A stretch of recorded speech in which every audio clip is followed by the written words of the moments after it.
حامدًا و مسلّیًا خواتین و حضرات السلام علیکم ورحمۃ اللہ وبرکاتہ۔ جیسا کہ آپ کے علم میں ہے کہ مثنوی شریف کا درس جاری ہے، آج ایک حدیث پاک کی تشریح جو مولانا روم صاحب رحمۃ اللہ علیہ نے فقط 6 اشعار کے اندر ذکر کی، اور اس میں جو نکات ذکر کیے وہ بڑے ہی توجہ طلب اور بڑے ہی اہم ہیں۔ کلم الناس علی قدر عقولہم، یہ بنیادی طور پر اس سے متعلق بات کی گئی ہے کہ ہر ایک سے تم ایک جیسی بات مت کرو، یا ہر ایک سے کلام کرتے ہوئے ایک جیسا نقطہ نظر مت رکھو۔ ہر ایک کی سوجھ بوجھ کا، سمجھ کا اور سوچنے کا ایک اپنا ظرف ہوتا ہے اور ایک اپنا حیثیت ہوتی ہے، اسے دیکھتے ہوئے تم ان سے کلام کرو، ان سے بات چیت کرو اور ان سے قول ادا کرو۔ اگر قرآن کریم اور احادیث مبارکہ کا گہرائی سے مطالعہ کیا جائے اور ان میں احکام کا جائزہ لیا جائے تو اللہ رب العزت نے یک بارگی تمام احکام کو نازل نہیں فرمایا، بلکہ آپ دیکھیں جو عرب کا کلچر تھا اور ان کا معاشرہ تھا، اس کو بدلنے کے لیے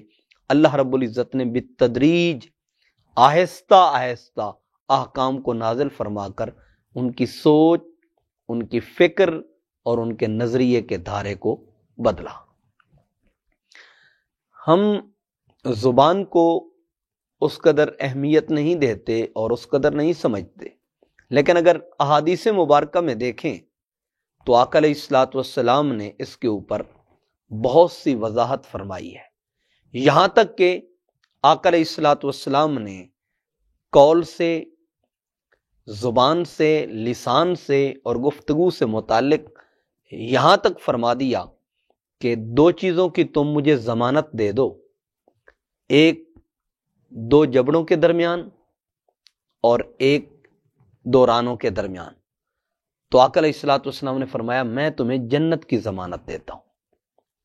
یعنی زبان کے بارے میں یہ جو ضرب المثل ہے کہ زبان تخت پہ بھی بٹھاتی ہے اور تختہ دار پہ بھی لے کے جاتی ہے، تو زبان کو استعمال کرتے ہوئے ہم اکثر اوقات سوچتے نہیں، دیکھتے نہیں، اور بالخصوص جو اہل علم ہیں، بالخصوص جو سوجھ بوجھ رکھنے والے ہیں، دین سے متعلق آگاہی رکھنے والے ہیں، ان پر لازم ہے کہ وہ بات کرتے ہوئے، گفتگو کرتے ہوئے، کلام کرتے ہوئے، واعظ و نصیحت کرتے ہوئے اپنے سامعین کو مد نظر رکھیں، اور ان سے کلام کرتے ہوئے ایسی گفتگو، ایسے کلام اور ایسی بات چیت سے اجتناب ہمیں کرنا چاہیے جو سمجھنے والے کے لیے گراں گزرے یا اس کے ذہن اور اس کی سوچ سے بالاتر ہو۔ آپ فرماتے ہیں شرعی را گفت میں من از مرے،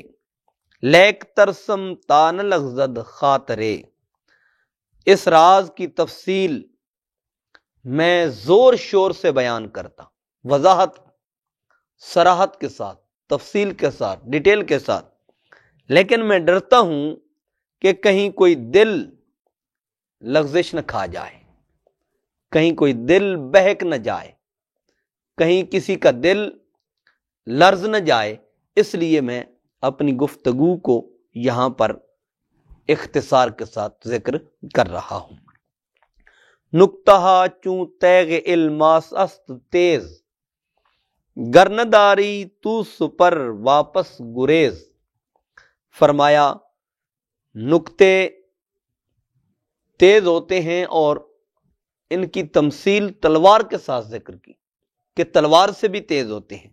اگر تیرے پاس ڈھال نہیں ہے تو رومی فرماتے ہیں واپس لوٹ جا، کیونکہ اس راستے میں ڈھال کے بغیر چلنا محال ہے۔ حضور مولا کائنات حضرت علی کرم اللہ وجہ الکریم فرماتے ہیں جراحات السنان لا تیام ولا یلتام ما جرى اللسان، فرمایا بھالوں کے، تلواروں کے، نیزوں کے زخموں کو آخر ملنا ہے، لیکن جب کوئی زبان زخم دے جاتی ہے تو پھر اس کا ملنا مشکل ہو جاتا ہے۔ ولا یلتام، وہ نہیں ملتے جو زبان زخم کرتی ہے۔ تو ہمیشہ کلام کرتے ہوئے، گفتگو کرتے ہوئے، کسی سے بات چیت کرتے ہوئے ہمیں یہ سوچ لینا چاہیے کہ میری بات کا کہیں منفی اثر تو نہیں جائے گا، کہیں اگلے کا دل تو نہیں دکھے گا، کہیں اس کو ایذا تو نہیں پہنچے گی، کہیں اسے تکلیف تو نہیں پہنچے گی، میرے اس کلام سے کہیں اس کے دل پر، اس کے جگر پر زخم تو نہیں لگے گا۔ اس لیے پہلے تولو پھر بولو، یہ صوفیاء کا اور حکماء کا قول ہے کہ کلام کرنے سے پہلے، گفتگو کرنے سے پہلے، بات چیت کرنے سے پہلے بندے کو اس کے بارے میں سوچ لینا چاہیے، 1000 بار سوچا جائے اور 1 بار بولا جائے۔ پیش این الماس بے اس پر میا کز بریدن تیغ را نبود حیا، فرمایا اس تیز تلوار کے سامنے ڈھال کے بغیر مت آ، ڈھال کے بغیر مت آ، اس لیے کہ تلوار کاٹنے میں شرماتی نہیں۔ جب تلوار چل رہی ہوتی ہے تو وہ یہ نہیں دیکھتی کہ کون ہے، کیسا ہے، اس کا کیا شرف ہے، اس کا کیا مقام ہے، وہ چلتی ہے تو ایک ہی سطح پہ کاٹتی جاتی ہے اور گردنوں کو اڑاتی جاتی ہے۔ زیں سبب من تیغ کردم در غلاف تاکہ کز خونے نہ خواند بر خلاف، فرمایا اسی وجہ سے میں نے تلوار کو غلاف میں کر لیا تاکہ کوئی الٹا پڑھنے والا الٹا نہ پڑھ بیٹھے، کہ یہ جو میں بات کر رہا ہوں، اور اس سے پچھلے درس میں جو آپ نے بات کی 10 چراغوں کی مثال دے کر، اور ان کو جب نور کی طرف، روشنی کی طرف لے کے آئے تو فرمایا ایک ہے، پھر 100 سیب کی مثال دے کر جب اس کا جوس اور رس کی طرف لے کے آئے تو کہا ایک جیسا ہے۔ فرماتے ہیں اس کو میں نے مزید بیان نہیں کیا تاکہ کہیں کسی کی عقل ڈگمگا نہ جائے، عقل بہک نہ جائے، عقل دھوکہ نہ کھا جائے۔ تبھی تو اقبال کہتے ہیں گزر جا عقل سے کہ یہ نور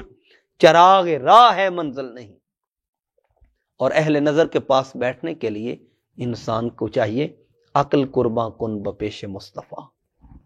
عقل کو قربان کر دینا چاہیے تاکہ آدمی اس حقیقت کو اور حق شناسی کو صحیح معنوں میں پا سکے اور اس کا ادراک حاصل کر سکے۔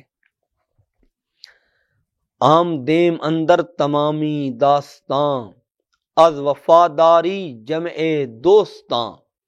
فرمایا ہم قصہ کے اختتام پہ آ گئے ہیں اور دوستوں کے مجمع کی وفاداری اور ان کی قربت کی وجہ سے۔ کز پسے این پیشوا برخواستن بر مقامش نائب می خواستن، فرمایا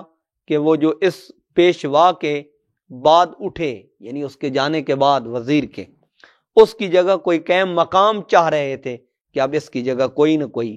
قائم مقام ہو اور کوئی نہ کوئی آئے۔ اور اس درس سے جو آئندہ درس ہوگا انشاءاللہ العزیز، اس کے اندر وہ اس چیز کو مولانا روم صاحب ذکر فرمائیں گے کہ جب وہ تو چلا گیا، ان میں سے ایک اٹھا، دوسرا اٹھا، اور انہوں نے کہا کہ اب ہم میں سے کوئی ایک ان کا نمائندہ اور ایک نائب کے طور پہ ہونا چاہیے۔ تو اس کے بعد جب وہ اٹھتے ہیں تو ان کا رویہ اور ان کی سوچ اور ان کی فکر کیا ہے، اور ان کا باہمی ایک دوسرے کے ساتھ جو تعلق تھا اور جو ان کی باہمی ایک سوچ تھی، اس کے درمیان کیسے پھوٹ پڑی، کیسے دراڑ پڑی، اور انہوں نے کیا کیا آپس میں ایک دوسرے کے ساتھ، اس کو ذکر فرمائیں گے۔ وما توفیقی الا باللہ۔